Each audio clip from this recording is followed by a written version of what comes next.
ये किसने कहा आपसे आंधी के साथ हूं? ये किसने कहा आपसे आंधी के साथ हूं? मैं गोडसे के दौर में गांधी के साथ हूं। इस राष्ट्रीय अधिवेशन में पूरे भारत के एक एक छोर से, एक एक राज्य से आए हुए कांग्रेस पार्टी के जो तमाम सदस्य यहां पर उपस्थित हैं, मैं आपकी ऊर्जा को सलाम करता हूं और मैं आज जो प्रस्ताव पेश हुआ है उस पर बात करने के लिए आपके बीच में खड़ा हूं। एक ऐसा मुश्किल दौर है जब सत्ता में बैठे हुए सत्ताधीशों ने नफरत को अपना परमानेंट हथियार बना लिया हो।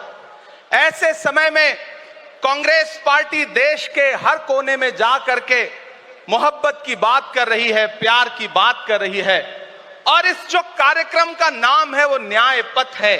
न्याय पथ यानी कि इंसाफ का रास्ता, और उस इंसाफ के रास्ते पर अपने अतीत की विरासत को संभाल करके, संजो करके लेके चलता हुआ एक ऐसा न्याय का योद्धा जिसका नाम राहुल गांधी है, जो हम सब के लिए प्रेरणा का स्रोत है। मैं गुजरात में खड़ा हूं, जो महात्मा गांधी का गुजरात है, जो सरदार वल्लभ भाई पटेल का गुजरात है। तो मैं इस गुजरात में खड़ा होकर के अपने अतीत और अपने वर्तमान को मिलाता हूं तो मैं ये महसूस करता हूं और फख्र से सोचता हूं कि मैं वो हूं, मैं कांग्रेस का अदना सा एक वो सिपाही हूं जिसकी जड़ें जाकर के महात्मा गांधी से मिलती हैं और जिसके कदम जाकर के राहुल गांधी से मिलते हैं। मैं सौभाग्यशाली हूं कि मैं कांग्रेस पार्टी का एक अदना सा सिपाही हूं।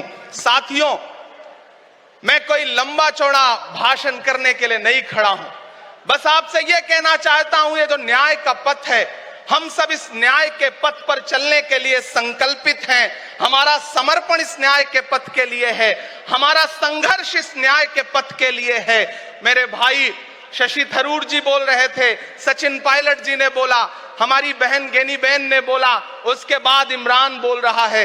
इन चार नामों में ही आप ये पाएंगे कि उत्तर से लेकर के, दक्षिण से लेकर के, गुजरात से लेकर उत्तर प्रदेश तक कांग्रेस यही तो है। कांग्रेस यही तो है, देश को समेटने और एकजुट करने का नाम कांग्रेस है। मुझे याद है कि जब कन्याकुमारी के साहिल पर खड़े होकर के, समंदर के साहिल पर खड़े होकर के हमारे नेता राहुल गांधी जी ने कहा था कि मैं 4000 किलोमीटर चलूंगा, एक नारा लगाऊंगा, नफरत छोड़ो भारत जोड़ो। हम सारे लोग उनके कंधे से कंधा मिला करके, उनके कदम से कदम मिला करके 4000 किलोमीटर चलते रहे। मैंने देखे हैं राहुल गांधी जी के पांव के छाले, मैंने देखा है उनका बहता हुआ पसीना। लेकिन हम आपसे पूछना चाहते हैं और इस स्टेज पर मौजूद कांग्रेस पार्टी के अपने तमाम वरिष्ठ नेताओं से भी ये निवेदन करना चाहते हैं कि जिस पथ पर, जिस इंसाफ के रास्ते पर राहुल गांधी इस मुश्किल वक्त में निकले हैं, हम उस लड़ाई में किस तरह से, कितने जोश के साथ राहुल गांधी जी के साथ खड़े हैं, यही तय करेगा। राहुल जी ने कहा है कि अगला निशाना, अगली जीत, अगला राज्य जहां कांग्रेस पार्टी जीतेगी वो गुजरात होगा। तो याद रखिए कि हार तब होती है जब ठान लिया जाता है, हार तब होती है जब मान लिया जाता है, जीत तब होती है जब ठान लिया जाता है। अगर हमने ठान लिया कि जहां से आज सत्ता के शीर्ष पर बैठे हुए लोग नफरत परोसने का काम कर रहे हैं, असमानता का काम कर रहे हैं, संस्थाओं को कुचलने का काम कर रहे हैं, उनके खिलाफ अगर हमने उन्हीं जड़ों में जाकर के मेहनत की हिम्मत दिखाई तो मुझे पूरा यकीन है कि जिस तरह अंग्रेजों के खिलाफ लड़ते हुए कांग्रेस पार्टी ने इस देश को स्वतंत्रता संग्राम के जरिए आजादी दिलाई थी, तो यह लड़ाई भी उस स्वतंत्रता संग्राम से कम नहीं है। उस लड़ाई का नेतृत्व महात्मा गांधी जी कर रहे थे, तो इस लड़ाई का नेतृत्व राहुल गांधी जी कर रहे हैं और हम सारे लोग राहुल गांधी जी के साथ खड़े हैं। हो सकता है कुछ लोग इस सफर में, इस मुश्किल सफर में छोड़ के चले गए हों, उन्हें नजरअंदाज करिए और एक नई पीढ़ी, एक नई ऊर्जा के साथ राहुल जी के साथ खड़ी हो।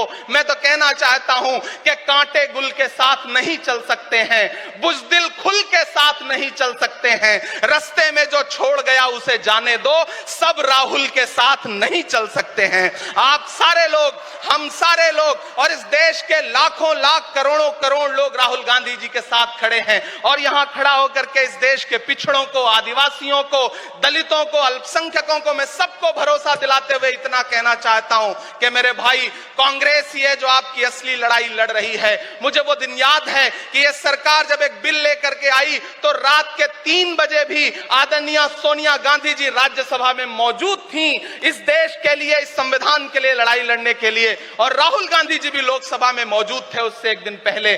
जिस संजीदगी के साथ वो लड़ाई लड़ रहे हैं, हम सारे लोग उनके साथ खड़े हैं। और मैं ज्यादा भाषण नहीं करूंगा, जाते जाते बस आपसे इतना कह के जाना चाहता हूं साथियों कि यह न्याय का पथ और एक छोटी सी कविता, और उस कविता का जो शीर्षक है, उस कविता का जो हीरो है वो मंच पे मौजूद है। मैं चाहता हूं पीछे तक एक बार दोनों हाथ उठा करके तालियां बजाएं। मैं अगले 1 मिनट के कविता सुना करके यहां से आपसे विदा लूंगा।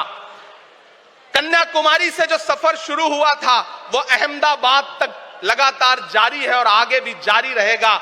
और कल ही राहुल जी परसों बिहार से लौटे हैं, तब यह कविता मैं सुनाता हूं कि उदास मौसम बदल रहा है, उदास मौसम बदल रहा है, धुएं का पर्वत पिघल रहा है, दिलों में लावा उबल रहा है। सुबह सुबह जब हुजूम लेकर सफर पे निकले तो यूं लगे है कि जैसे सूरज निकल रहा है। वो चल रहा है, वो चल रहा है। वो कह रहा है कि नफरतों से जो दिल है टूटे मैं जोड़ दूंगा। एक नारा नफरत छोड़ो भारत जोड़ो, एक नारा नफरत के बाजार में मोहब्बत की दुकान खोल ली है। वो कह रहा है कि नफरतों से जो दिल है टूटे मैं जोड़ दूंगा। वो कह रहा है हर एक दरिया हर एक तूफान को मोड़ दूंगा। सुनो सितमगर न समझो डर कर मैं अपने लोगों को छोड़ दूंगा, सितम की गर्दन मरोड़ दूंगा। सितमगरों की हर एक ख्वाहिश हर एक साजिश कुचल रहा है, वो चल रहा है, वो चल रहा है।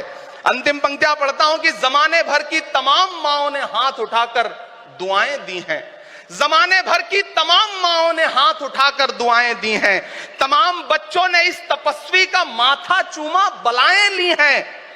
जो नफरतों का जहर भरा है ये बन के शंकर निगल रहा है, वो चल रहा है, वो चल रहा है।